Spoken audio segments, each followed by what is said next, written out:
Hello, and welcome to The Energetic Psyche, Season 3, Episode 11, Mindfulness for People Who Can't Sit Still, Why Meditation Isn't the Only Way, and How to Begin When You're Overwhelmed. I'm Dr. Adrian Campbell, and I'm really glad you're here. I was talking with a client recently who has spent most of her life in survival mode. She has 6 kids, 8 dogs, and runs 2 businesses. Her days are full from the moment she wakes up to the moment she falls into bed. And even then, her mind doesn't really stop.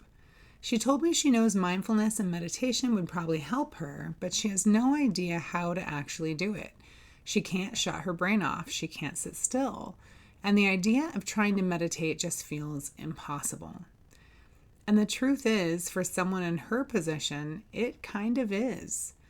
What we often forget is that mindfulness meditation, especially the way it's commonly taught, is actually one of the hardest practices to start with. It asks you to sit still, quiet your mind, and turn inward, which is exactly what someone in constant motion and chronic stress often cannot do right away. So instead of forcing that, we have to meet the nervous system where it is. We have to start smaller with entry points that are actually accessible. Sometimes that entry point is the breath. Practices like box breathing or extended exhales can help begin to slow things down and bring a small amount of awareness into the body. Even something as simple as noticing the inhale and the exhale can begin to shift the nervous system out of constant activation. But for some people, even that can feel like a stretch. For someone who has been operating in survival mode for years, being asked to sit and focus on their breath can feel frustrating or even overwhelming. And when that happens, it's not a sign that mindfulness isn't working. It's a sign that we need to adjust the approach. When the breath feels like too much, we can move into the body. What I suggested for my client was to use balancing on one foot as a way into mindfulness. Not as a performance, but as a tool. Standing on one leg, finding a drishti, a point to focus the gaze, keeping the body tall and steady, noticing the muscles working, and staying connected to the breath. All of these things require your unwavering attention. And if the mind does start to scatter, you don't give up. You make the posture more challenging. You might begin with your hands on your hips, and then maybe you bring your foot a little higher, and then you move your hands to heart center. And eventually you might grow a yoga tree by reaching your arms up, fingertips reaching up for the sky. And as the pose becomes more demanding, your attention naturally follows because it has to. If it doesn't, you fall over. In this way, the body becomes the anchor. It becomes the gateway into mindfulness. This approach is especially helpful for people who are more kinesthetically oriented or for those who feel like they can't get out of their body enough to clear their mind. Instead of trying to separate the mind and the body, we use the body to reconnect with the mind. Now, if you'd like to try a 9-minute guided experience of this type of practice, I have a practice recorded on my YouTube channel. It's called Finding a Mindful Breath When You Can't Sit Still. So go ahead and check it out when you're done listening to this. Now, this is also where it becomes important to understand that mindfulness and meditation are not the same thing. Meditation is a practice. Mindfulness is a way of being. You don't have to sit in silence for 20 minutes to be mindful. You can eat mindfully, cook mindfully, walk mindfully, swim mindfully, that's one of my favorites, or knit mindfully.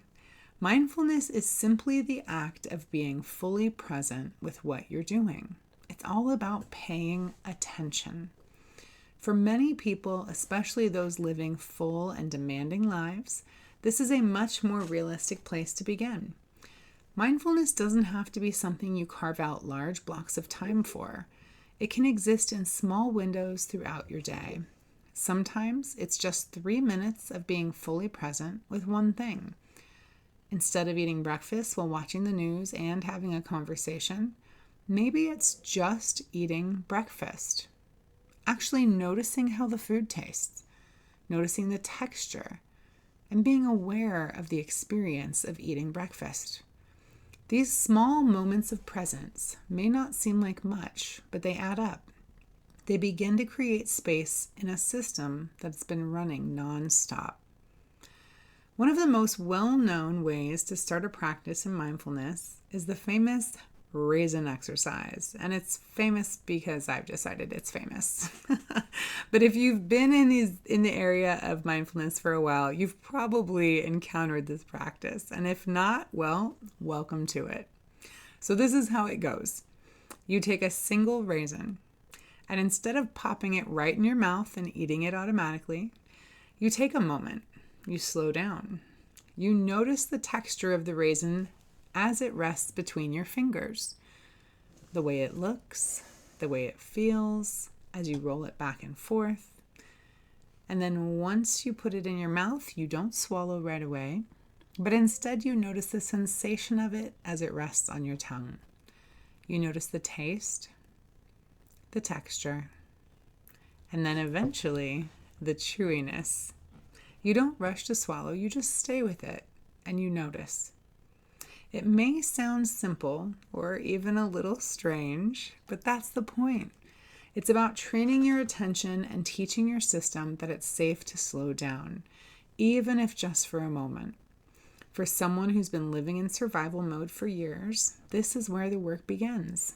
Not by forcing stillness or jumping straight into meditation, but by finding small, accessible ways to come back into the present moment.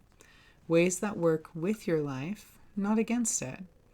Because when you begin to create those small moments of awareness, those brief pauses in the chaos, you start to give your nervous system something it may not have had for a very long time. A moment of rest, a moment of regulation, a moment where you are not just getting through the next 2 hours, but actually experiencing your life as it's happening. And that's where mindfulness begins. Thank you for joining me. I wish you the very best in this life. If this podcast resonates with you, please be sure to subscribe so you can be notified of future episodes. I look forward to connecting.